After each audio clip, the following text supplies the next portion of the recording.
আসসালামু আলাইকুম। আজকে আমি আপনাদের জন্য চিকেন ফ্রাইড রাইস রেসিপি নিয়ে আসলাম। এখানেও আমি চিকেনগুলো ছোট ছোট করে কেটে তার মধ্যে স্বাদ মতো লবণ, কালো মরিচের গুঁড়া, লাল মরিচের গুঁড়া, সামান্য ফুড কালার আর আদা রসুন দিয়ে আমি খুব ভালো করে মিশিয়ে নিব। 5-10 মিনিটের মতো আমি এটা ম্যারিনেট করে রাখব।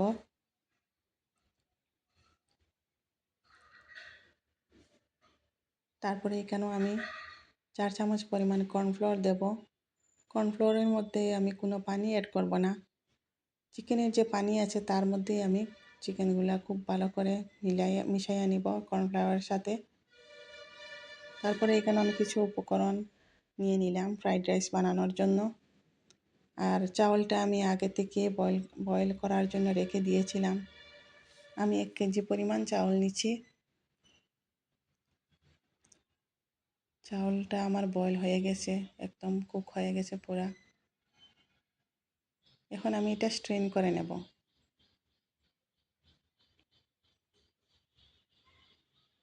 এখানে আমি তেলটা আগে থেকে গরম করে রেখেছিলাম। তেলটা পুরা গরম হইতে হইব। তারপরে আমি চিকেনের পিসগুলা দিয়ে দিলাম তেলের মধ্যে।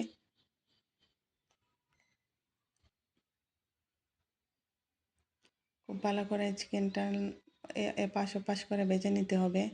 তেলটা পুরা গরম হইতে হইব। ফুল ফ্লেমে আমি চিকেনটা ভেজে নেব।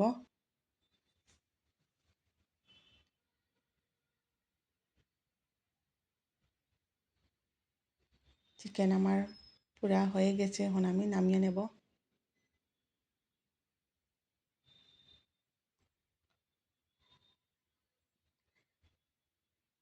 তারপরে এখানে আমি একটু কড়াইয়ের মধ্যে তেল দিয়ে দিলাম। কড়াইটা খুব ভালো করে গরম করতে হবে, কারণ চাউল যখন ডালবো তখন না চিপকে না যায়, তার জন্য কড়াইটা আমার খুব ভালো করে গরম করতে হবে। তারপরে এখানে আমি রসুন কেটে রেখেছিলাম, রসুন দিয়ে দিলাম, পেঁয়াজ দিয়ে দিলাম আর দিয়ে দেব স্বাদ মতো কাঁচামরিচ, যে যতটুকু ঝাল আমরা পছন্দ করি। তারপরে আমি সবজিগুলো রেখেছিলাম, এগুলো দিয়ে দিলাম। সবজি আপনারা চাইলে আরও পছন্দ মতো সবজি অ্যাড করতে পারেন।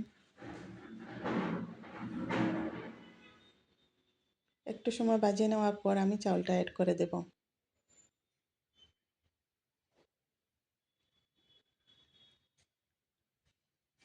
আমি 2টা ডিম আগে থেকে আমলেট করে বানিয়ে রেখেছিলাম, শুধু লবণ দিয়েই আমলেট বানিয়েছিলাম। তারপরে দিয়ে দিলাম সয়া সস, চিলি সস আর দিয়ে দেবো আমি স্বাদ মতো লবণ। আর এখানে চিকেনের পিসগুলো আমি কেটে রেখে দিয়েছিলাম, ওইগুলো আমি অ্যাড করে দিলাম। খুব ভালো করে মিশিয়ে নেব। এই পর্যায়ে আমি আর বেশি টাইম রান্না করব না, জাস্ট মিশিয়ে নেব। এই তো আমার ফ্রাইড রাইস হয়ে গেল।